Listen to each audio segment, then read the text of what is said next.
Assalamualaikum dan hai. Selamat datang ke sebuah lagi sesi bersama Sekolah Kripto. Nama saya Ehsan dan saya adalah hos anda pada pagi ini, pada petang ini, minta maaf. Bagi memberkati sesi dan perkongsian kita pada hari ini, mari kita mulakan dengan sedikit doa. Bismillahirrahmanirrahim. Allahumma ftah alaina hikmataka wanshur alaina min khazaini rahmatika ya arhamar rahimin. Rabbi shrah lana sudurana wa yassir lana umurana wa hlul 'uqdatam min lisanina yafqahu qawlina. Pada hari ini Sekolah Kripto berbesar hati kerana kita menerima kehadiran dua panelis daripada Lembaga Hasil Dalam Negeri, iaitu yang berbahagia Datuk Muhammad Syafizan Muhammad Saleh dan Encik Ahmad Faiz bin Azmi. Untuk makluman para panelis dan juga para pendengar yang saya hormati sekalian, Sekolah Kripto merupakan sebuah laman ataupun sebuah organisasi bukan berusakan keuntungan yang menawarkan pendidikan percuma kepada rakyat Malaysia. Jadi bagi sesiapa yang belum lagi mengenali Sekolah Kripto, layari www.sekolahkripto.org, www.sekolahkripto.org, like, follow dan share Twitter, Facebook, Telegram, LinkedIn dan TikTok Sekolah Kripto. Pada hari ini kita berada di sini untuk membincangkan sebuah topik yang menarik, iaitu tentang garis panduan layanan cukai ke atas transaksi mata wang digital Malaysia. Semakin hari semakin ramai rakyat Malaysia yang melibatkan diri dalam perdagangan dan juga pelaburan berkaitan dengan aset kripto. Ada yang untung dan ramai juga yang rugi. Dan apabila kita mencapai keuntungan, pastinya dalam hati kita sebagai rakyat Malaysia ada keinginan untuk memberikan semula kepada negara dalam bentuk cukai. Oleh itu kita hari ini bersama dengan dua orang panel yang saya kira cukup hebat dalam bidang cukai untuk sama-sama kita kupas tentang tata cara percukaian aset kripto di Malaysia. Bersama kita yang pertama adalah Datuk Muhammad Syafizan Muhammad Saleh. Beliau merupakan pengarah unit kajian khas Jabatan Dasar Percukaian. Beliau merupakan pemegang ijazah sarjana muda perakaunan UiTM dan merupakan Senior Executive Fellow dari Harvard Kennedy School, Amerika Syarikat. Pengalaman beliau dalam bidang audit dan siasatan percukaian adalah selama 16 tahun, khususnya berkaitan dengan ekonomi bayangan. Panelis kedua kita adalah Encik Ahmad Faiz bin Azmi. Beliau merupakan eksekutif hasil unit kajian khas Jabatan Dasar Percukaian. Jabatan Dasar Percukaian. Beliau merupakan pemegang ijazah sarjana muda perakaunan daripada UUM dan sarjana pengurusan dan dasar percukaian Keio University Jepun. Dengan pengalaman selama 10 tahun dalam bidang percukaian, beliau juga merupakan ahli jawatan kuasa Task Force on the Digital Economy. Assalamualaikum Datuk. Assalamualaikum Encik Faiz. Apa khabar? Waalaikumsalam. Mic semua okey? Line semua clear? Waalaikumsalam. Okeylah. Jadi tanpa kita membuang masa, saya menjemput kepada Encik Faiz untuk menyampaikan perbentangan berkaitan dengan topik kita pada hari ini. Dipersilakan Encik Faiz. Terima kasih. Sebelum itu izinkan saya untuk share terlebih dahulu slide presentation saya pada hari ini. Tunggu sebentar.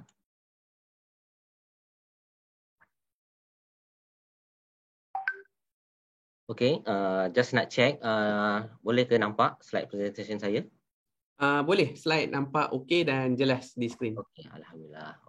Okey, bismillahirrahmanirrahim. Assalamualaikum warahmatullahi taala wabarakatuh dan salam sejahtera. Selamat petang kepada yang bahagia Datuk, tuan-puan hadirin sekalian. Okey.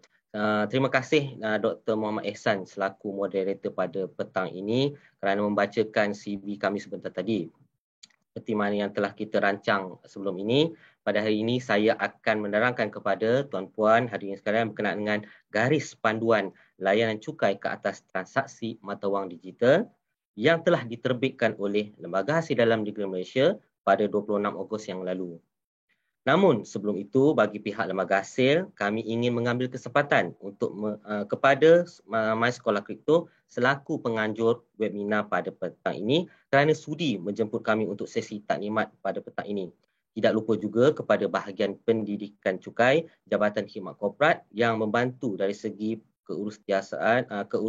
setia ataupun dari segi pelarasan, sesungguhnya kami pihak Lembaga Hasil Dalam Negeri Malaysia sangat berbesar hati untuk memberikan taklimat berkenaan garis panduan yang telah dikeluarkan sebelum ini. Okey, so baiklah, tanpa membuang masa, mari kita teruskan sesi taklimat pada petang ini. Untuk makluman tuan-tuan dan puan-puan hadirin sekalian, pada hari ini kami akan menerangkan dan fokus kepada skop yang ada dalam garis panduan yang telah kita terbitkan. Namun sekiranya terdapat pertanyaan lain, kami akan cuba menjawab atau akan mengumpulnya serta akan menjawabnya pada kemudian hari. So, berikut adalah kandungan sedikit berkenaan kandungan taklimat di mana terdapat 4 perkara ataupun 4 bab yang akan diterangkan di sepanjang taklimat pada hari ini. Pertama, saya akan menerangkan serba sedikit berkenaan pengenalan tentang mata wang digital, ciri-ciri dan platform yang boleh digunakan dalam urus niaga mata wang digital di Malaysia. Dan yang kedua, yang merupakan bahagian yang sangat penting pada hari ini, iaitu layanan cukai ke atas transaksi mata wang digital, kerana ia akan melibatkan undang-undang percukaian dan juga sumber rujukan yang kita boleh rujuk, konsep utama, pertunjuk perdagangan ataupun badges of trade, serta layanan cukai berdasarkan situasi serta beberapa contoh yang berkaitan. Seterusnya, yang ketiga, berkenaan dengan cara perekodan mata wang digital. Bagaimana kita ingin merekod nilai mata wang digital ini? Berdasarkan nilai apakah yang kita akan gunakan berserta rekod apakah yang kita perlu simpan jika kita terlibat dalam urus niaga mata wang digital dalam konteks percukaian. Dan akhirnya, kita akan bersesi soal jawab di mana pengarah unit saya akan turut sama dalam sesi tersebut di akhir nanti. Okey? Baiklah, saya pasti anda semua tahu akan simbol bagi contoh mata wang yang saya paparkan ini. Ya, ia ialah Bitcoin, di mana salah satu mata wang digital yang terkenal. Okay. So, dalam bab ini, saya akan menerangkan secara ringkas sahaja berkenaan dengan mata wang digital. Okey. Saya pasti kalau kita merujuk kepada tafsiran daripada Suruhanjaya Security Malaysia melalui pemberitahuan undangan ataupun dikenali sebagai PUA 12/2009, mata wang digital merupakan satu representasi nilai yang direkodkan di atas satu ledger digital teragih, sama ada bersekuriti kriptografi atau selainnya, yang berfungsi sebagai satu perantara pertukaran dan boleh ditukar dengan apa-apa wang termasuk melalui pengkreditan atau pendebitan sesuatu akaun. Okey. So manakala token digital pula memberi takrifan sebagai sesuatu representasi yang direkodkan di atas satu ledger digital teragih, sama ada bersekuriti kriptografi ataupun selainnya. Sebenarnya, mata wang digital dan token digital ini ditetapkan sebagai security oleh pihak Suruhanjaya Security Malaysia. Okey, berikut adalah contoh mata wang digital. Antara contoh-contoh yang saya ambil untuk tujuan taklimat pada hari ini, seperti Bitcoin, Ethereum ataupun Ether, Ripple, Zcash, Litecoin, IOTA, NEO, Monero dan juga Dash. Sebenarnya pasaran, saya rasa mata wang digital ini banyak lagi terdapat contoh-contoh di dalam pasaran. Dan saya yakin mungkin tuan-tuan dan puan-puan ada memiliki salah satu mata wang ataupun mata wang digital tersebut. Okey, mari kita lihat ciri-ciri bagi mata wang digital pula. Okey, seperti mana kita sedia maklum, mata wang digital ini menggunakan teknologi blockchain ataupun sebuah blok rantai yang dihubungkan dan dijaga melalui kaedah kriptografi. Teknologi ini sebenarnya dicipta oleh Satoshi Nakamoto pada tahun 2008 yang bertujuan sebagai satu ledger transaksi awam kripto wang Bitcoin.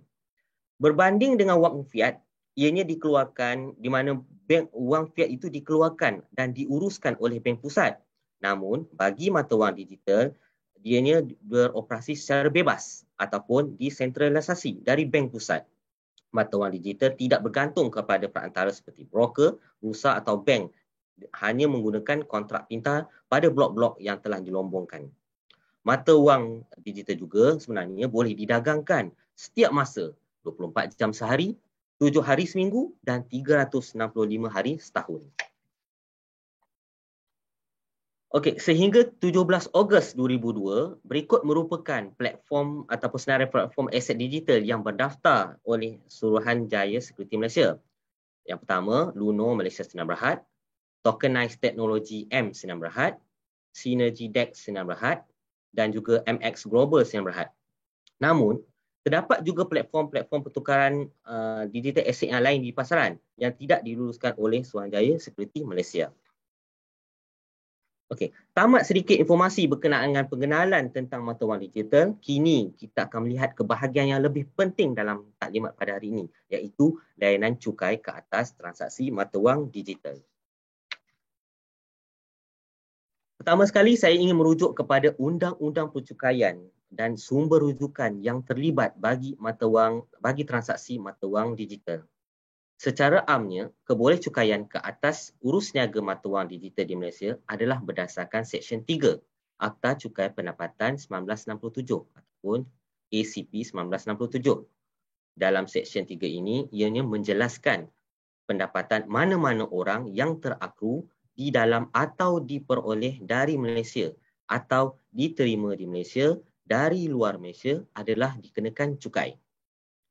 Manakala Seksyen 4 ACP 1967 pula berkait dengan kelas-kelas pendapatan yang boleh dikenakan cukai seperti pendapatan perniagaan iaitu 4A, pendapatan penggajian 4B kecil, pendapatan dividen, faedah atau diskaun 4C, pendapatan sewa, royalti atau premium iaitu 4D, pencen, annuity atau bayaran berkala jatuh pada 4E kecil dan 4F kecil iaitu daripada apa-apa perolehan atau keuntungan yang tidak terjatuh di bawah mana-mana yang saya sebutkan di atas sebentar tadi.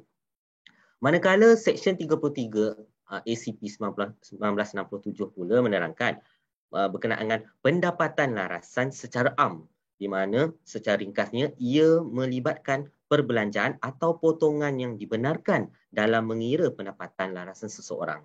Manakala Seksyen 39 pula berkait dengan potongan ataupun perbelanjaan yang tidak dibenarkan dalam menentukan pendapatan larasan seseorang. Dan akhir sekali, garis panduan layanan cukai ke atas transaksi mata wang digital telah diterbitkan oleh Lembaga Hasil pada 26 Ogos yang lalu, yang boleh dijadikan sebagai sumber rujukan dan panduan berkenaan transaksi mata wang digital.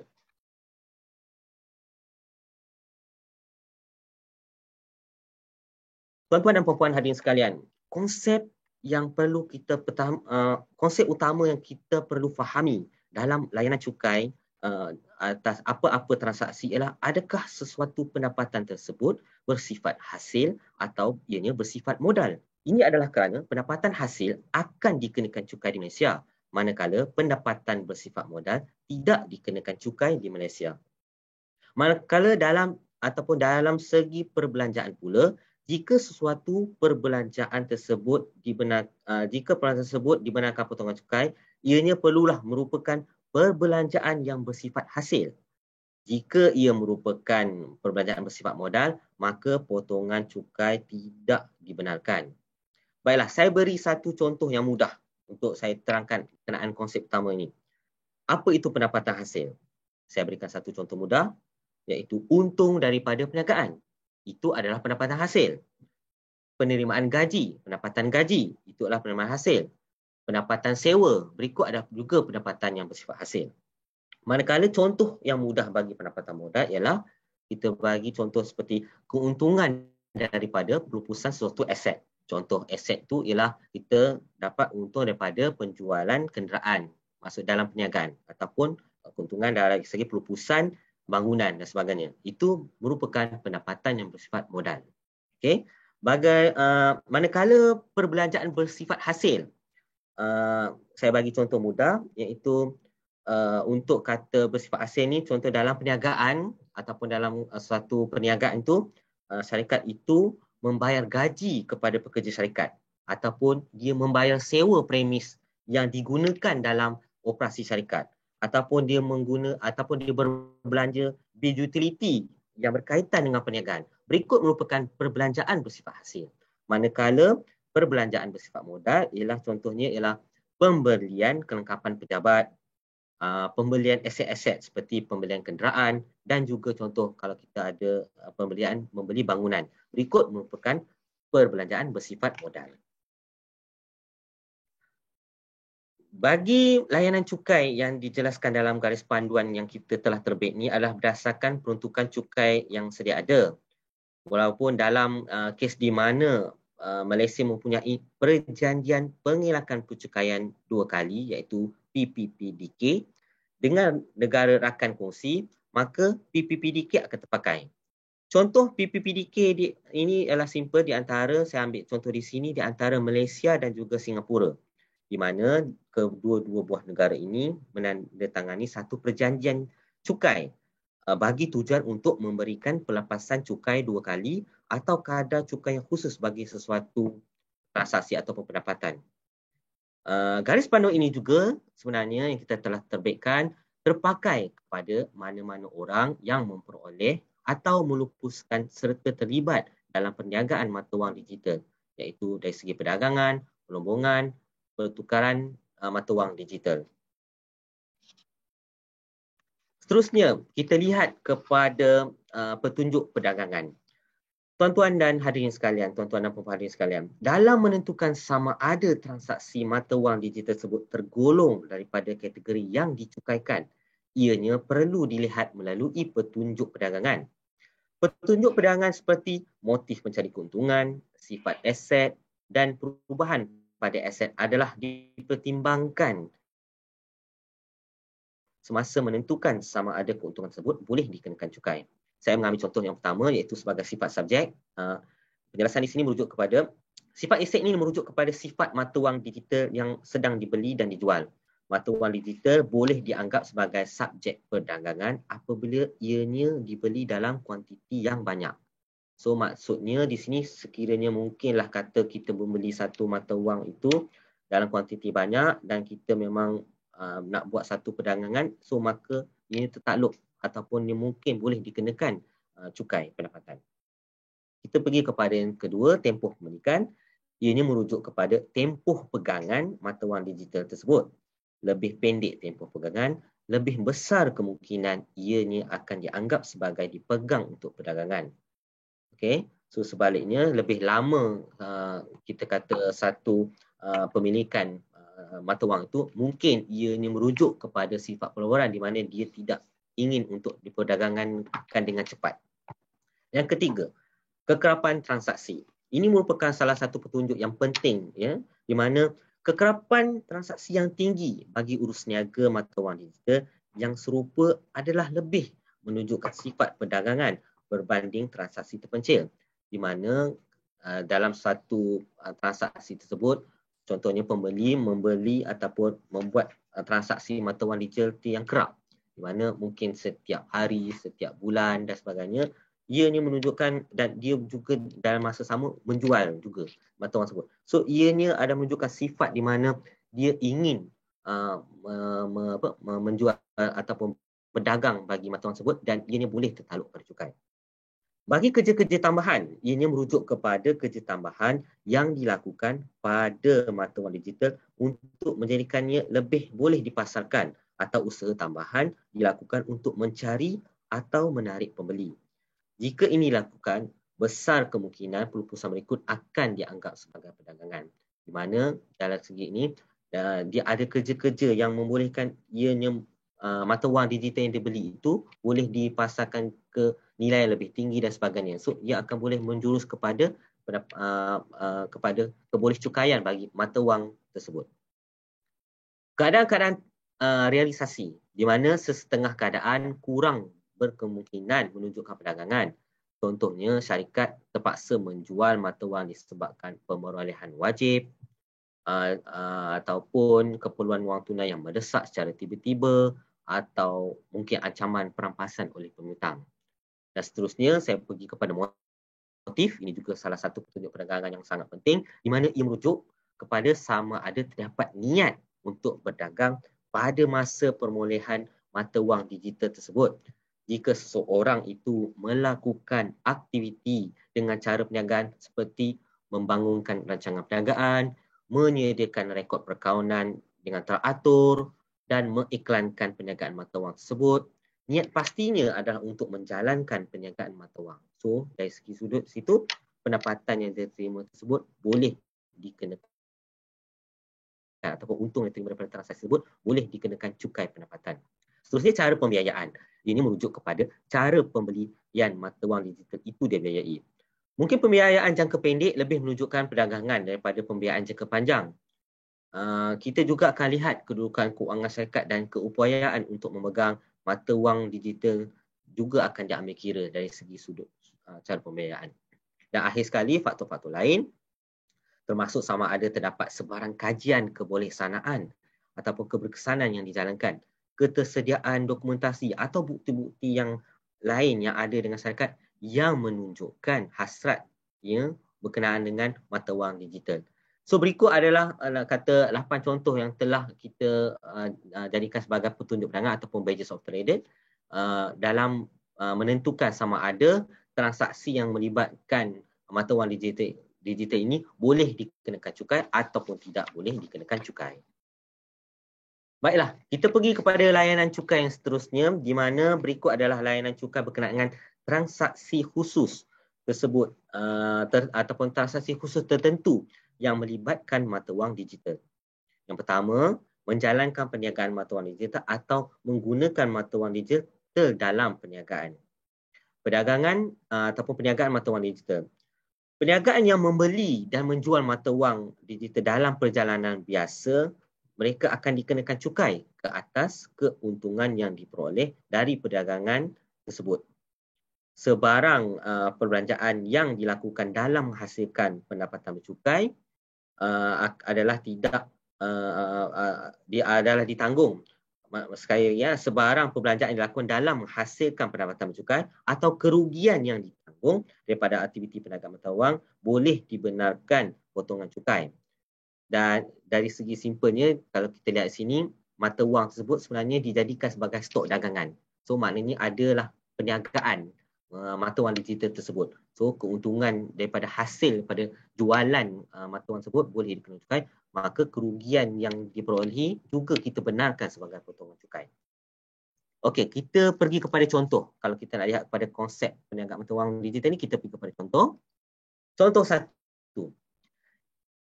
Kita beranggapan MBC Sdn Bhd menjalankan perniagaan membeli dan menjual mata wang digital. Okey, so pada Januari 2021 syarikat tu beli 100 unit Bitcoin contohnya, iaitu salah satu mata wang digital, dan pada hujung tahun 2021 tu syarikat Embassy ini dia jual 50 unit mata wang, mungkin mata wang yang lain juga, tapi disebabkan Embassy ini menjalankan perniagaan membeli dan menjual, so mungkin banyak jenis mata wang yang dipegang oleh syarikat tersebut. So, keuntungan daripada penjualan mata wang digital tersebut boleh dikenakan cukai. So, jikalah syarikat tersebut mengalami kerugian, jangan risau, kerugian tersebut boleh dibenarkan sebagai potongan cukai. Okay? So, contohnya sangat mudah. Kita pergi kepada perlombongan mata wang digital. So, mana-mana orang yang menjalankan perniagaan perlombongan atau menjalankan aktiviti perlombongan dengan motif untuk mencari keuntungan adalah tertakluk kepada cukai pendapatan yang berdasarkan peruntukan yang sedia ada. Perbelanjaan yang berkaitan dengan perniagaan boleh dibenarkan potongan juga, iaitu dan kerugian ditanggung juga akan dibenarkan. Walaupun kebolehcukaian terhadap keuntungan pelombong dari perusahaan token pembayaran akan bergantung kepada sama ada keuntungan itu adalah bersifat modal atau hasil. Tapi kita akan lihat juga adakah ianya memenuhi berdasarkan petunjuk perdagangan yang telah kita bincangkan sebentar tadi. Seseorang pelombong juga boleh diupah untuk melombong dan menerima token pembayaran bagi pihak orang lain, iaitu pelanggan. So kalau kata yuran yang diterima oleh pelombong untuk menjadikan perkhidmatan itu sebenarnya boleh dikenakan cukai. Kita pergi kepada yang transaksi khusus yang ketiga, iaitu di mana menerima dan membayar untuk transaksi perniagaan dalam mata wang digital. Secara umumnya, perniagaan yang menerima mata wang digital sebagai perniagaan yang menerima mata wang digital sebagai satu pembayaran untuk barangan atau perkhidmatan, hendaklah merekodkan jualan berdasarkan ringgit Malaysia Sdn Bhd. Ringgit Malaysia, RM. Perkara yang sama adalah terpakai bagi pembelanjaan dan pembelian aset oleh perniagaan.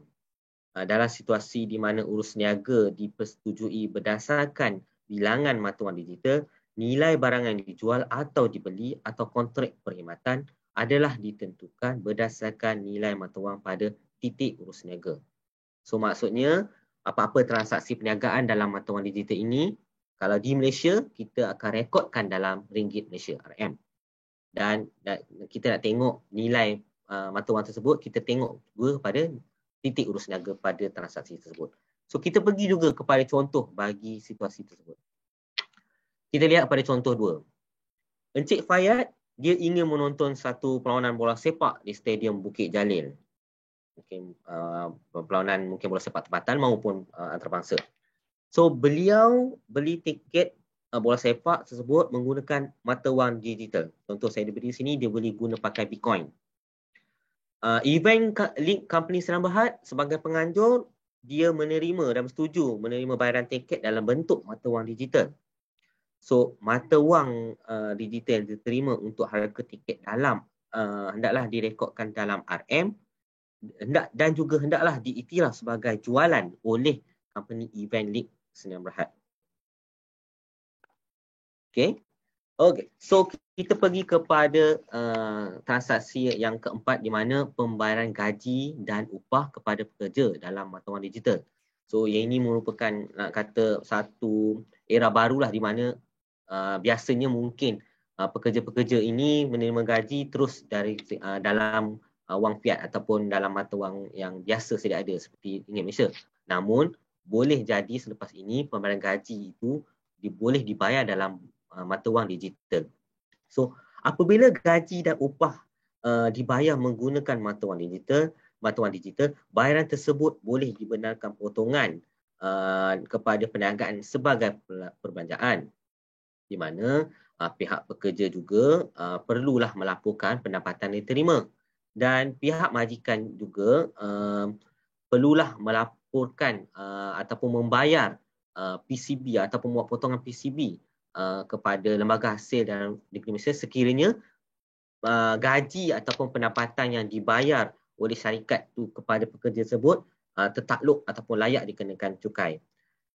So nilai dan gaji ataupun nilai gaji dan upah adalah berdasarkan kontrak pekerjaan dan nilai perkhidmatan pekerjaan yang dilaksanakan.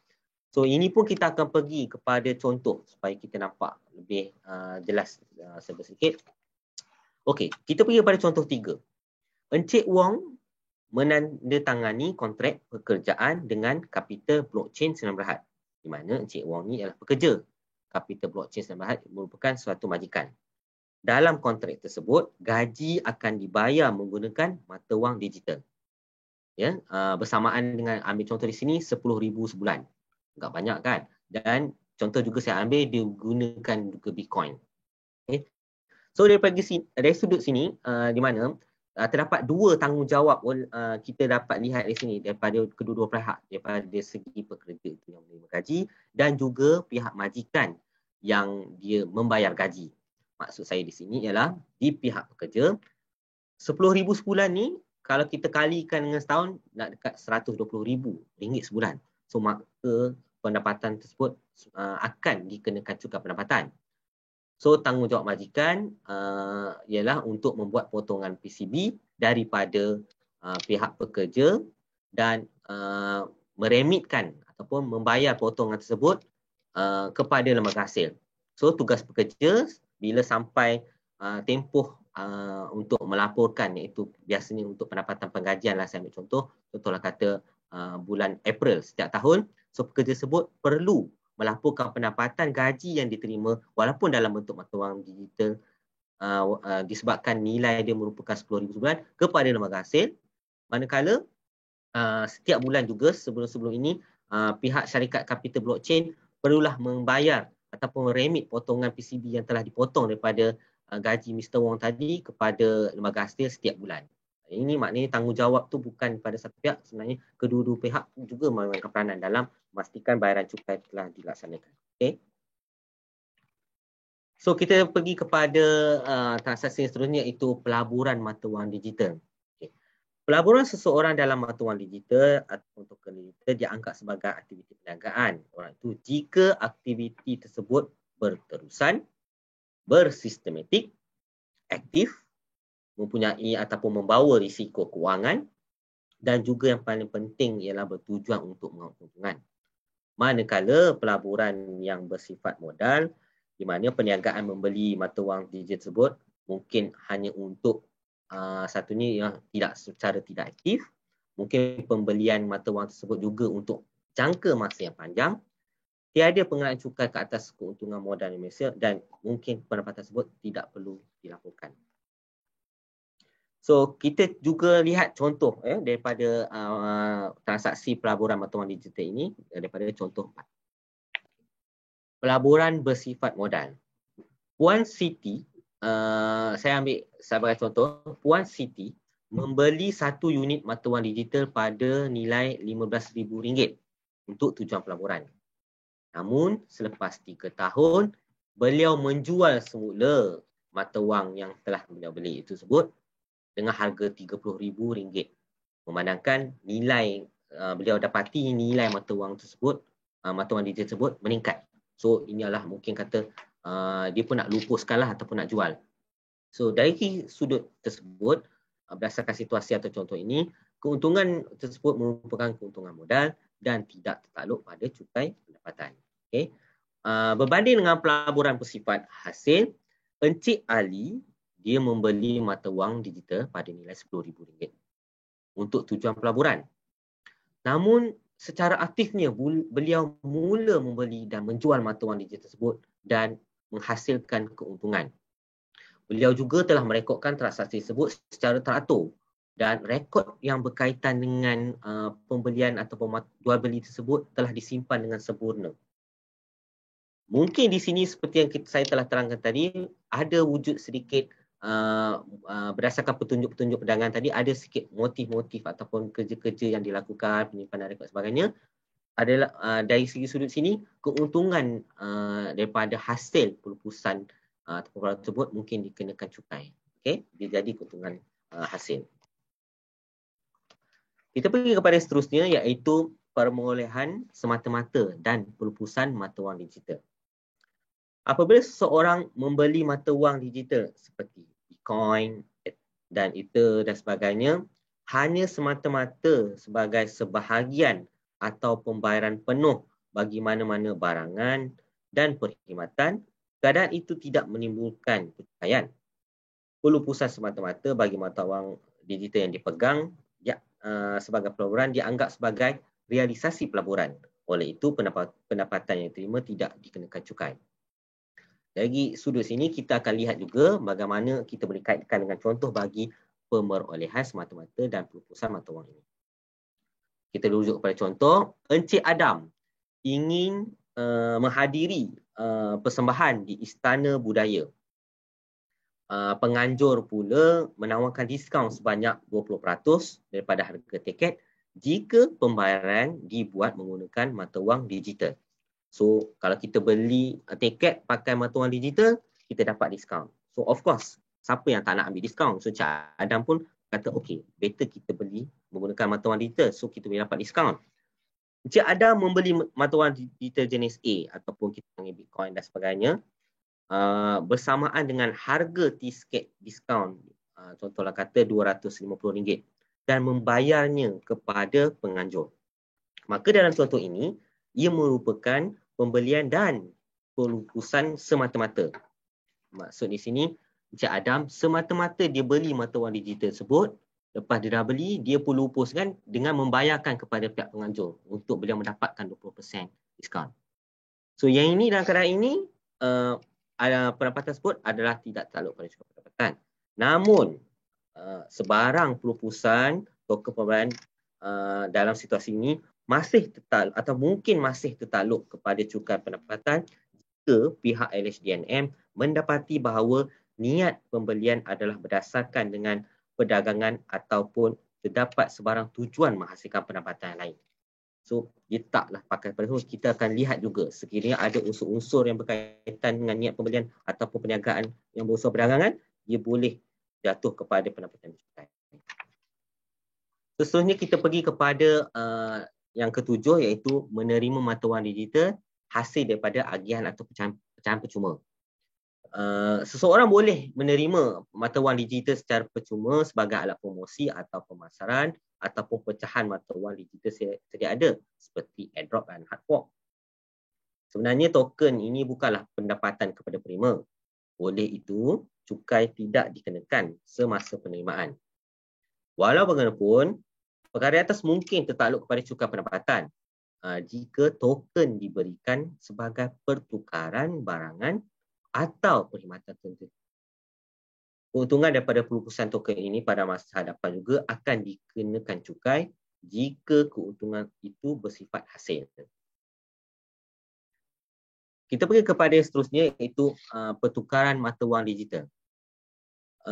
Kebolehan cukai yang ke atas keuntungan atau kerugian daripada penukaran satu mata wang digital kepada mata wang digital yang lain akan bergantung sama ada mata wang digital itu adalah bersifat hasil ataupun bersifat modal. Dan seterusnya, sama ada keuntungan atau kerugian yang timbul daripada penukaran itu adalah bersifat hasil ataupun bersifat modal. So, kita akan tengok jugalah, maksudnya dari segi sini, adakah pertukaran mata wang tersebut dia boleh menjadi ataupun jatuh kepada keuntungan dalam pendapatan hasil ataupun dia boleh jatuh kepada keuntungan bersifat modal. Okey, saya rasa saya dah terangkan mengenai perkara yang penting di mana kita perlu tahu berkenaan dengan layanan cukaian ke atas transaksi mata wang digital. So kita akan lihat seterusnya berdasarkan dan saya juga telah berikan contoh-contoh yang telah saya bincangkan. Tapi saya juga ingin menjelaskan di sini bahawa contoh-contoh yang diberikan tu hanyalah sebagai contoh untuk tujuan pemahaman. Namun dalam situasi yang sebenarnya setiap fakta dan kes perlu disemak dan diteliti oleh pihak lembaga hasil dalam memberikan sebarang pandangan lanjut ataupun penentuan lanjut. Okay, so kita akan tengok the real case dan sebagainya, kita akan tengok the fact and the case. Okay, seterusnya saya akan berkongsi ataupun menerangkan berkenaan dengan perekodan mata wang digital. So dari sini sudutnya ini kita akan membincangkan atau kita kupas lebih lanjut berkenaan dengan bagaimana kita nak merekodkan mata wang digital itu lebih-lebih lagi dalam perniagaan. Mari kita lihat. Okey, kita lihat cara perekodan yang pertama, iaitu kos pemerolehan. Untuk tujuan percukaian, kos pemerolehan mata wang digital mesti ditentukan. Yang pertama, yang saya katakan tadi, mesti direkodkan dalam ringgit Malaysia, RM. Oleh kerana mata wang digital dianggap sebagai aset tidak ketara untuk tujuan percukaian, mana-mana mata wang digital dalam milikan syarikat itu perlu juga dinilai dari segi kita panggil dalam ringgit Malaysia terlebih dahulu. Manakala kos pemerolehan mata wang digital kita akan tentukan berdasarkan prinsip masuk dahulu, keluar dahulu ataupun first in, first out, FIFO. Okay. Dan jika kos pemerolehan aset semasa tidak dapat ditentukan, mata wang digital akan dinilai menggunakan nilai saksama. Apakah itu nilai saksama? Iaitu pada kadar yang berkuat kuasa pada hari transaksi dan berdasarkan pertukaran mata wang digital yang boleh diterima dan boleh disahkan. Okey, so of course kita kena tahu ataupun kita kena tengok contoh dia mana. Okey, bagi prinsip masuk dahulu, keluar dahulu, FIFO. Berikut merupakan ringkasan dan contoh berkenaan dengan perekodan FIFO. Saya ambil contoh sebagai sebuah syarikat ada membeli dan menjual mata wang digital sebagai sebahagian daripada perniagaannya. Dalam contoh ini saya ambillah kata mata wang digital A pada tahun 2020. Pada 1 bulan 9 2020, syarikat sebut membeli 500 unit mata wang digital A dengan harga RM10,000 seunit. Maka kalau kita kira dia akan jadi 5 juta.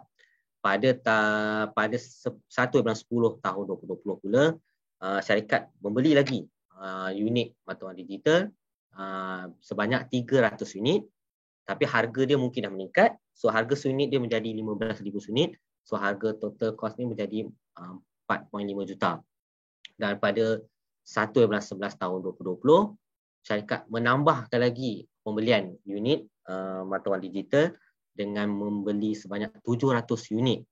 Tapi harga dia mungkin di pasaran naik turun. Sekali ini dia turun kepada 5,000 unit. So harga kos dia jadi 3.5 juta. So in total stok dagangan ataupun stok mata wang digital yang ada di dalam syarikat tersebut sebanyak 1,500 unit. Manakala nilai dia bila kita campur-campur jadi 13 juta. So dalam prinsip FIFO atau FIFO, dengan anggapan tiada bukti lain unit yang dijual, so pada 1 hari bulan 1 2021, mungkin syarikat tahu yang harga semasa dah meningkat. Dia beli kos 10,000, 15,000, jatuh 5,000. Tiba-tiba bila 2021, harga semasa dah jadi RM20,000 seunit. So bagi sebuah perniagaan mesti nak untung. So dia pun melupuskan ataupun menjual 600 unit daripada stok yang sedia ada itu dengan harga seunit ni 20,000. So menjadikan dia punya pendapatan bagi jualan tersebut ialah 12 juta. Dan of course kita akan tahu dari segi kos tu kita nak ambil kira macam mana. So di sinilah kita menggunakan FIFO tersebut, di mana kita akan ambil 500 unit yang telah dibeli pada 1/9 tahun 2020 tu dengan harga 10,000. Kita akan ambil juga 100 unit daripada 1/10 2020. So menjadikan total kos pemulihan tu menjadi 6.5 juta dan syarikat memperoleh keuntungan sebanyak 5.5 juta. So di sinilah kalau tuan-tuan dan hadirin, tuan-tuan perempuan hadirin nampak prinsip FIFO itulah. So pentingnya perekodan mata wang ni bagi membolehkan tuan-puan satu tahu dari segi keuntungan dan sebagainya. Dari segi pencukaian juga adalah mudah. Okay. So apa akan jadi apabila mata wang digital tu tanpa nilai yang diterbit ataupun direkodkan tanpa nilai? So jika mata wang digital diterima sebagai pertukaran untuk harta atau perkhidmatan dan mata wang digital itu tidak didagangkan pada mana-mana pertukaran mata wang digital dan tidak mempunyai nilai terbitkan, maka nilai saksama mata wang digital yang diterima adalah sama dengan nilai saksama harta atau perkhidmatan yang ditukar dengan mata wang digital apabila transaksi berlaku. Di sini seperti yang saya terang tadi, nilai saksama tersebut ialah nilai pada kadar yang kuat kuasa pada hari transaksi dan berdasarkan pertukaran mata wang digital yang boleh diterima dan boleh disahkan. So kita akan lihat sebelum itu berkenaan dengan penyimpanan rekod. Okay. So dalam bahagian ini kita menggunakan pakai Seksyen 82 Akta Cukai Pendapatan 1967 di mana kewajipan untuk menyimpan rekod-rekod dan memberi resit-resit yang berkaitan. So adalah sangat penting bagi pemain-pemain ataupun pembeli-pembeli ataupun peniaga-peniaga yang menjalankan ataupun ingin terlibat dalam transaksi mata wang digital ini untuk memastikan mereka menyimpan rekod yang teratur. Ini bagi memudahkan pihak-pihak berkuasa ataupun seperti lembaga hasil untuk membuat semakan sekiranya perlu, di samping ini dapat memastikan rekod-rekod disimpan yang terbaik dan mudah untuk pembayar cukai itu untuk membuat pelaporan cukai di masa hadapan. So pentinglah penyimpanan rekod ni sebenarnya. So merujuk kepada Seksyen 82 yang saya telah bacakan tadi, di mana ia menerangkan bahawa tiap-tiap orang yang menjalankan perniagaan hendaklah menyimpan rekod yang mencukupi bagi membolehkan pendapatan atau kerugian perniagaan atau kelebihan ditentukan dengan mudah. So maknanya macam saya cakap tadi, penting untuk menyimpan rekod ini bagi memudahkan kedua-dua belah pihak, pembayar cukai dan juga pihak otoriti yang berkaitan. Okay. So di sini kita boleh lihat transaksi-transaksi yang perlu ataupun rekod-rekod yang perlu disimpan seperti jenis transaksi termasuk white paper, apa-apa paper yang berkaitan dengan mata wang digital tersebut simpan. Mungkin ada kontrak dan sebagainya kan. So kena simpan dokumen tersebut untuk tujuan pencukaian ataupun apa-apa tujuan berkaitan. Dan yang kedua, kita kena rekod simpan juga nilai mata wang dalam talian sebab mostly nama pun mata wang digital, so kebanyakan transaksi-transaksi ini dilakukan dalam talian. So pentingnya pembayar cukai itu untuk merekodkan nilai mata wang dalam talian, lebih-lebih lagi pada nilai transaksi ataupun pada nilai titik urusan tersebut. Yang ketiga ialah tarikh transaksi. Tarikh transaksi pun penting sebab terutamanya dari segi penyimpanan stok. Macam saya katakan tadi, ini bagi memudahkan pembayar cukai itu untuk mengetahui stok mata wang digital yang telah dibeli itu bila dia beli dan sepatutnya dia dilupuskan terlebih dahulu mengikut prinsip FIFO, ataupun tarikh transaksi penting apabila di hujung tahun, apabila mungkin sebuah syarikat nak tahu berapa stok yang dia ada pada tahun tersebut. So tarikh transaksi itu penting untuk direkodkan. So dari segi yang ketiga, nama pihak lain di mana ia menunjukkan maklumat-maklumat yang berkaitan sekiranya ada pihak-pihak yang membeli ataupun menjual. So kita perlukan juga maklumat-maklumat tu untuk tujuan rekod. Apabila sekiranya mungkin kita nak tahu daripada mana dan siapa sebagainya, so nama-nama pihak tersebut atau maklumat tersebut telah sedia ada dan disimpan dengan baik oleh pembayar cukai. Of course, resit dan pembelian ataupun pemindahan mata wang itu perlu simpan. Ini bagi membolehkan kita tahu bahawa setiap transaksi yang kita buat itu ada bukti. Resit memang sangat penting. Dan seterusnya, rekod pertukaran. Rekod pertukaran juga penting sebab kadang-kadang saya telah bertengah tadi ada pemindahan mata wang berlaku, kan? Sama ada nilai tanpa nilai dan sebagainya. So rekod pertukaran bagi mata wang digital tersebut perlu disimpan oleh pembayar cukai.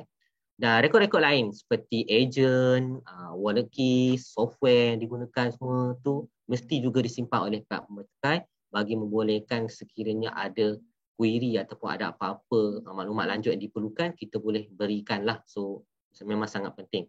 Dan juga penyata bank. Of course, penyata bank ni penting di mana kita menggunakan mata wang tersebut, mungkin contohnya pembelian menggunakan wang fiat dan sebagainya. So mesti kena ada penyata bank yang menunjukkan ada transaksi yang wujud itu, terutamanya transaksi tersebut melibatkan perniagaan. So mudah untuk pihak syarikat ataupun pihak pembayar cukai sendiri untuk merekod, dan juga sekiranya pihak berkuasa ingin melakukan sematkan, boleh dibuktikan dengan jelas daripada sumber dan sebagainya. Okay? Dan akhir sekali, resit-resit dan juga invoice pembelanjaan pembelian. Ini juga adalah terpakai bagi peniaga-peniaga yang ingin menjalankan mata wang digital. Kita tahu seperti biasa kalau perniagaan-perniagaan runcit atau syarikat sebagainya, mereka ada resit-resit pembelian ataupun macam saya kata tadi, perbelanjaan untuk hasil di mana dia menjalankan perniagaan. Begitu juga bagi peniaga mata wang digital, mereka juga perlu menyimpan resit-resit dan juga invoice berkaitan dengan perbelanjaan perniagaan bagi membolehkan, contohlah kata mungkin kos yang terlibat dari segi pengoperasian dan sebagainya itu mungkin lebih tinggi daripada untung. So mungkin rugi. So pentinglah kena ada resit invoice bagi membolehkan kita tahu perbelanjaan tersebut tu memang khusus dan semata-mata dalam perniagaan. Okay? Alright. So saya rasa saya dah telah terangkan banyak perkara-perkara terlebih pada hari ini, pada webinar hari ini, terutamanya berkenaan dengan garis panduan layanan cukai atas transaksi mata wang digital. So kini saya nak kata sekian pembentangan saya pada hari ini, dan saya akan membukalah laluan ataupun pas balik kepada Encik Moderator, Encik Ehsan, Dr. Ehsan, untuk dibuka kepada pihak yang berkaitan ataupun kepada penonton-penonton. Okay? Sekian, terima kasih. Terima kasih Encik Ahmad Faiz atas huraian yang saya kira cukup-cukup padat, cukup-cukup lebar berkaitan dengan percukaian kripto. Kiranya untuk orang Malaysia ni kira macam kali pertama lah kita dengar pasal crypto tax kat Malaysia ni. Dan banyak sebenarnya persoalan yang telah dirungkai, khususnya bila orang tanya, ni trading ke ni saving? Tu yang semua orang saya tanya, puluh-puluh mesej yang kita dapat tu soalan dia. Dan konklusi kita boleh dapat ada 8 komponen yang diambil, iaitu volume, frekuensi, buku rekod, tujuan dan yang sebagainya. Jadi bahasa mudah saya boleh kata kat situ, dia tidak ada clear cut nak kata trading ataupun trading ataupun saving. Dia akan melihat pada case dan case. Cuma kat sini ada beberapa soalan. Sebenarnya kami dapat lebih daripada 50 soalan secara pasif dan sekarang dah ada 12 soalan dalam queue kat sini. 11 masih lagi tak berjawab dalam online session. Kita akan ambil hanya 10 soalan untuk kita bincangkan kat sini. So soalan yang pertama yang saya kira agak penting adalah bagaimana dengan kaedah ataupun tata cara percukaian bagi penggunaan laman-laman digital asset exchange yang tidak beroperasi di dalam negara. Contohnya, saya tak nak sebutlah, yang bermula dengan huruf B, yang bermula dengan huruf K, yang bermula dengan huruf H, khususnya yang telah pun disenarai alert list oleh Security Commission. Adakah masih perlu bayar cukai dan macam mana proses pembayaran cukai tersebut?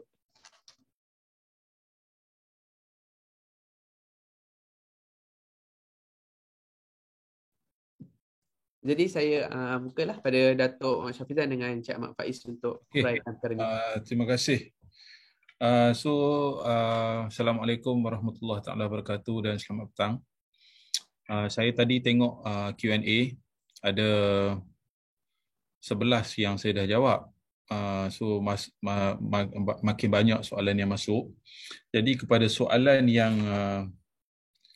ditanya oleh Dr. Ihsan tadi, okey, kita tahu DEX di Malaysia yang diluluskan oleh yang berdaftar dengan SC ada 4 setakat yang dalam pengetahuan saya lah. Tapi yang tadi yang sebut B, A itu semua pun memang banyak juga yang pedagang-pedagang mata wang kripto di Malaysia yang menggunakan platform-platform yang tidak berdaftar dengan SC. Jadi penentuan sama ada keuntungan itu dikenakan cukai ataupun tidak, dia bukanlah terletak kepada platform apa yang kita guna. Dia bergantung kepada sama ada keuntungan tersebut bersifat hasil ataupun tidak. Dan di mana keuntungan tersebut dihasilkan. So contohnya ada pedagang mata wang kripto yang tinggal di KL, mempunyai semua kemudahan untuk menguruskan jual beli kripto di KL, tetapi berdagang menggunakan platform yang berada di negara luar, contoh macam di Jepun dan sebagainya. Jadi pendapatan yang dihasilkan daripada jual beli kripto tersebut dianggap dihasilkan di Malaysia. Kerana pengurusan dan pengurusan kepada jual beli kripto itu dilakukan di Kuala Lumpur. Okey, so apabila kita dah tentukan bahawa pendapatan itu terbit di Malaysia, kita pergi kepada persoalan yang kedua, sama ada pendapatan tersebut bersifat hasil ataupun bersifat modal. So dia akan pergi balik kepada tadi apa yang Cik Ahmad Faiz terangkanlah, badges of trade tu. Sekiranya ada ciri-ciri badges of trade, pendapatan tersebut adalah bersifat hasil, maka dia perlu dibayar cukai di Malaysia. Okey. Terima kasih Encik Datuk Ahmad Syafizan atas penerangan tadi. Jadi saya nak masuk kepada soalan yang kedua. Saya seorang pengguna Easy Hasil. Saya suka Easy Hasil ni. Kita klik dapat semua dia punya result. Tapi kripto kita pun tak tahu berapa nak bayar cukai. Ada tak perisian atau software daripada LHDN untuk kita buat kiraan crypto tax, atau boleh ke kita buat temu janji ke dengan LHDN untuk buat kiraan? Okey. Saya rasa aktiviti kripto ni adalah satu aktiviti yang sama je dengan perniagaan-perniagaan yang lain. Cuma mungkin dia dalam bentuk bukan dalam bentuk RM. So dia dalam bentuk kripto. So basically apa yang paling penting adalah bagaimana kita nak menentukan, sebab kita kena ingat bahawa kripto masih belum legal tender in Malaysia. Jadi tadi pun saya tengok ada soalan tentang bagaimana kita nak bayar cukai menggunakan kripto dan sebagainya. So itu adalah di peringkat polisi. So hari ini kita tak boleh nak jawab benda tu sebab di peringkat polisi sama ada kripto ni boleh diterima sebagai satu mode of payment dan sebagainya. Itu adalah isu polisi yang pihak LHDN tidak boleh memberi sebarang komen pada peringkat ini. Tetapi berkenaan dengan software, saya rasa dia adalah satu pengiraan cukai yang biasa. Cuma yang paling penting adalah kita nak menentukan berapa nilai kripto tu dalam bentuk RM. Pada tarikh transaksi itu, kalau kita beli pada tarikh transaksi tertentu, okay, what is the value of RM at that point of time? Kemudian kalau kita jual, berapa dia punya nilai, dan kita boleh kira berapa dia punya keuntungan. So nak kata ada satu software yang spesifik untuk pengiraan kripto ni pada masa sekarang ni tak ada. Yang saya tahulah. So mungkin kot this is a chances for sekolah kripto untuk develop satu software yang yang boleh digunakan untuk pedagang-pedagang mata wang kripto ni dalam bentuk yang lebih mudah untuk dia orang menaksir dia orang punya keuntungan tersebut. So dia kena ingat apabila kita bercakap soal kripto ni, pertama sekali adalah kita nak mentaksir berapa jumlah keuntungan dan kerugian yang kita dapat daripada jual beli kripto tu dalam bentuk RM. Dalam bentuk RM, bukan dalam bentuk kripto, dalam bentuk RM. Kemudian selepas kita dapat jumlah tu, baru kita nak lihat sama ada ianya bersifat hasil ataupun bersifat modal. Kalau ianya bersifat hasil, kena lapor. Tadi ada soalan tanya, kalau dia not revenue in nature, kalau not revenue in nature, you tak payah lapor. Tak ada keperluan untuk you lapor kalau perkara tersebut tak layak dikenakan cukai. Kalau layak dikenakan cukai, you kena lapor. Tetapi you simpan all the documents. Sebab the moment you have a huge amount of profit, you akan spend, you akan beli rumah, you akan beli kereta dan sebagainya. Benda tu akan nampak dan you will trigger the audit. So bila audit datang, then you already have all the proper document to show that this amount of investment pembelian datang daripada sumber ini yang sebenarnya sumber ini adalah bersifat modal dan tidak layak dikenakan cukai. Jadi sebab tu kita tak lapor. Okey. Terima kasih Datuk atas huraian yang diberikan tadi. Di sini saya ingin berkongsilah. Di Sekolah Kripto, selain daripada kita buat education video dan sebagainya, kami juga ada orang kata anak-anak buah yang kami hantar for incubation program. Jadi kita doalah anak-anak buah ni satu hari dapatlah cipta software tax dan sebagainya. Okey. Jadi ini kita pergi kepada next question. Kita pasal salaryman. So trend sekarang ni kita ada beberapa orang kata calon-calon yang pergi interview untuk kerja dengan firma-firma kripto luar negara dan mereka dibayar gaji dalam mata wang kripto. So soal dia adalah berapa kadar pencukaian yang dikenakan untuk pendapatan memandangkan gaji dia berbeza-beza nilai ikut setiap bulan. Ada bulan mungkin 2,000, ada setengah bulan tiba-tiba 30,000. Macam mana kiraan cukai tersebut? Dia dibayar gaji dalam bentuk mata wang kripto. Ya, dan dia nilai dia fix dalam mata wang kripto tapi dia tak fix nilai dia lah. Yes.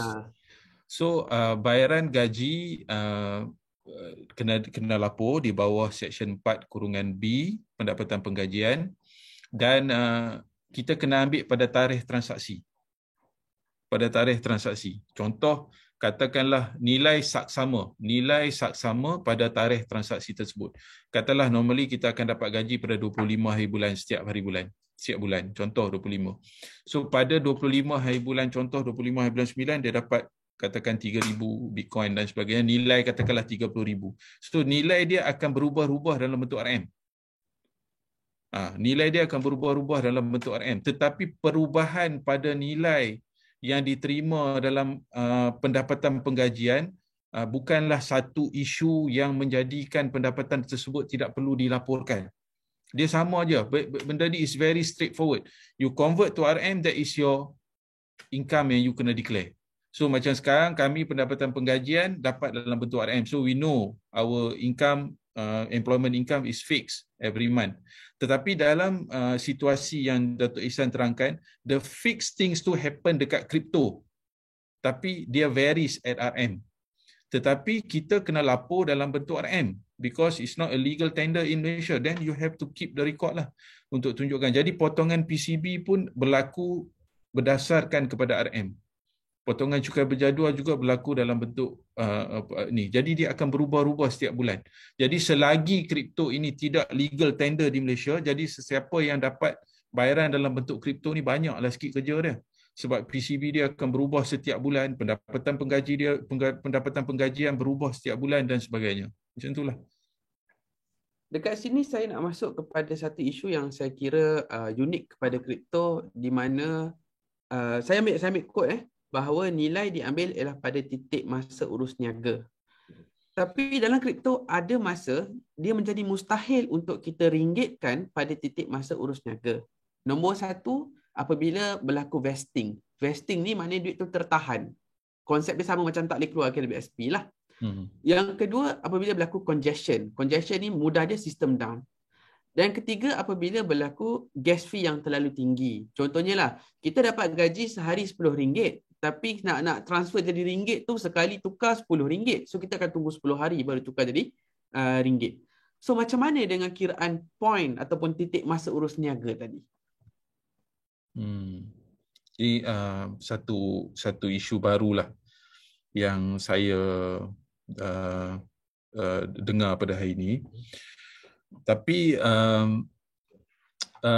tarikh, sebab tu kalau kita tengok dalam kita punya guideline tu, perenggan yang keempat, kita cakap jika kos pemerolehan aset semasa tidak dapat ditentukan, mata wang digital akan dinilai menggunakan nilai saksama, iaitu pada kadar yang berkuat kuasa pada hari transaksi dan berdasarkan pertukaran mata wang digital yang boleh diterima dan boleh disahkan.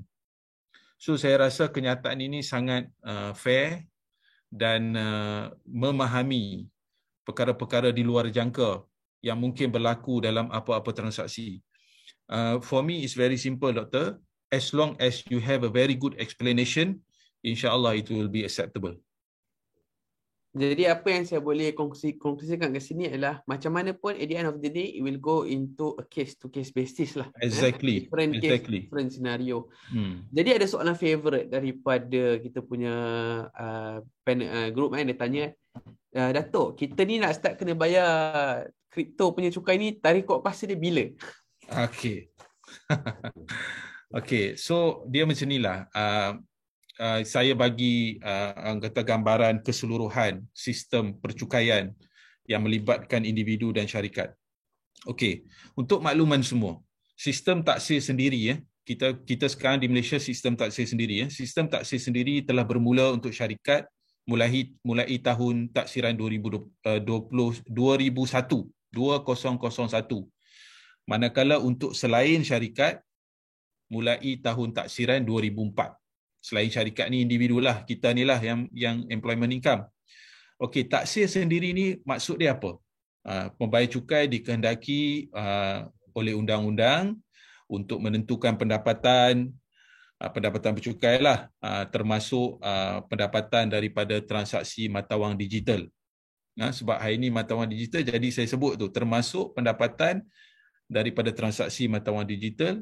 Kita kena kira cukai kita sendiri dan kita kena hantar borang cukai pendapatan serta membuat bayaran cukai bagi tahun taksiran yang berkenaan seperti yang diperuntukkan di bawah Seksyen 77 dan Seksyen 77 Capital A Akta Cukai Pendapatan 1967. So dua seksyen berbeza untuk other dan person dengan person. Okey, so dia adalah tanggungjawab semua untuk menentukan sesuatu penerimaan itu bersifat pendapatan ataupun tidak. Dan sekiranya ia bersifat pendapatan, sama ada ianya layak dikenakan cukai ataupun tidak. Macam tadilah, yang barriers of trade. So kita dah ada pendapatan, kita kena tengok pendapatan kita ni layak dikenakan cukai ataupun tidak. Okey. So soalan Dr. Ihsan tu saya nak bawa kepada peruntukan-peruntukan tertentu di bawah Akta Cukai Pendapatan 1967. Okey, kalau mengikut peruntukan Seksyen 91/1 Akta Cukai Pendapatan 1967, membolehkan Ketua Pengarah Hasil Dalam Negeri membangkitkan taksiran bagi 5 tahun taksiran ke belakang. Okey, 5 tahun taksiran ke belakang. Okey. Tetapi dia ada peruntukan Seksyen 91/3/B yang tidak meletakkan had tahun yang boleh dibangkitkan sekiranya pihak LHDNM boleh membuktikan wujudnya kecuaian di pihak pembayar cukai. Jadi kepada soalan Dr. Ihsan tadi, bila nak lapor kan? Bila nak lapor? So dia nasib lah. Kalau tak kena audit tak apa. Kan? Kalau kena audit, kalau dia decide nak pergi 4 tahun, 5 tahun ke belakang, saya boleh bukan kata dia orang tak boleh buat. Kalau nak buka lama pun boleh, tapi buat masa sekarang ni, pada ketika ini dengan garis panduan yang kita baru keluarkan, apa yang kita galakkan adalah untuk pembayar-pembayar cukai, pedagang-pedagang mata wang ni, kripto ni, datang buat pengakuan sukarela.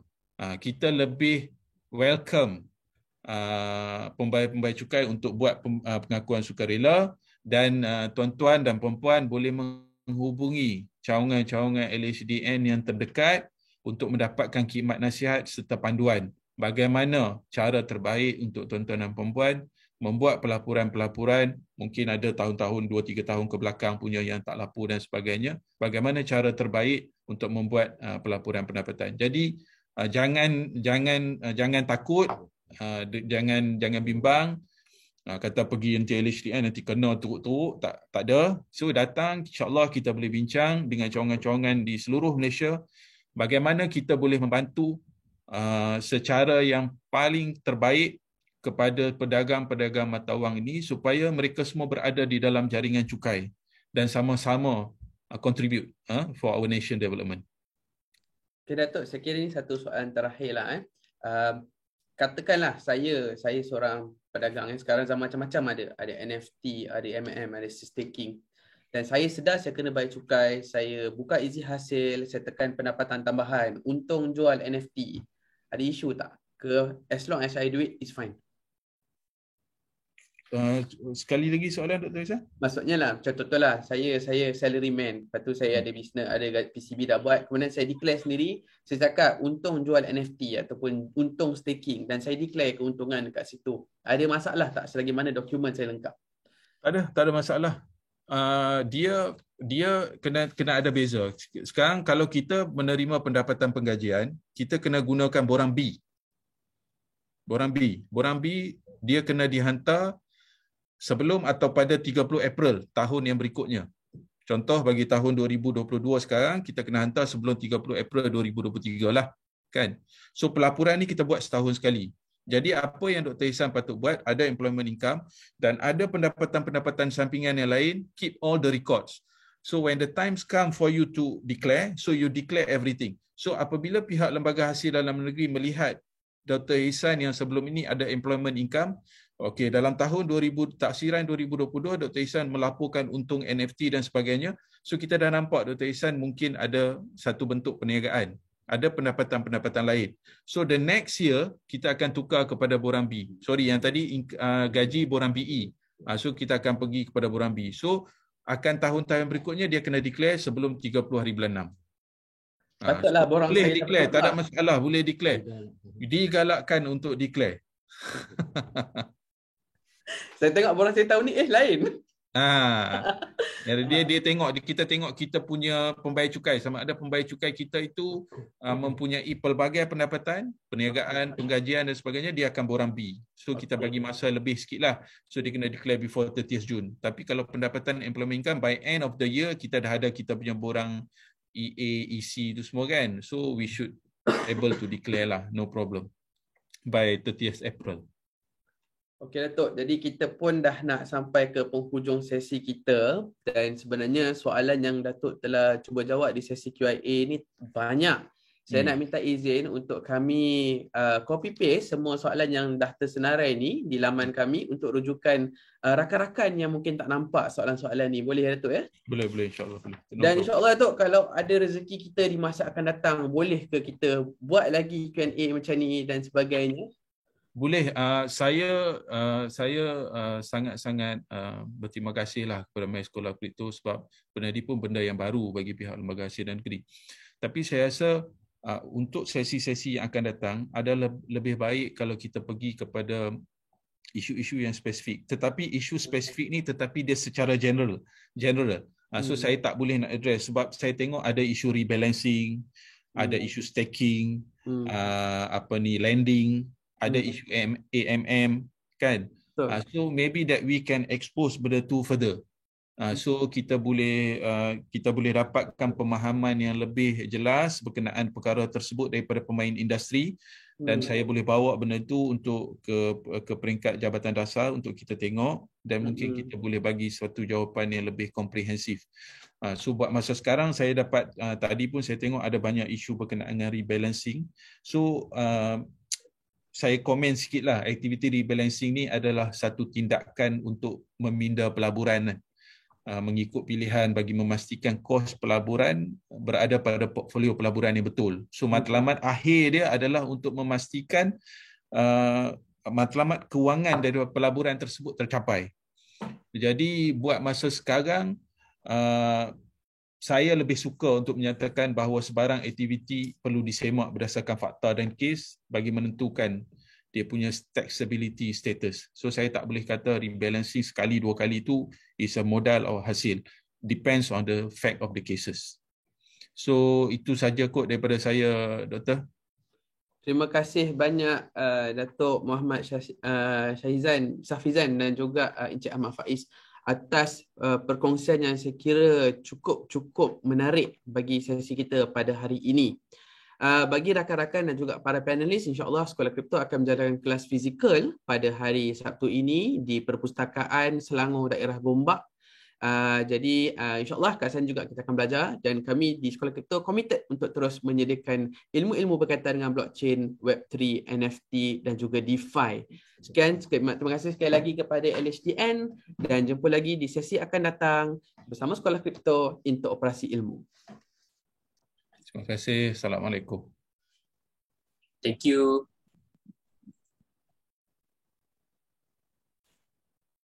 Terima kasih.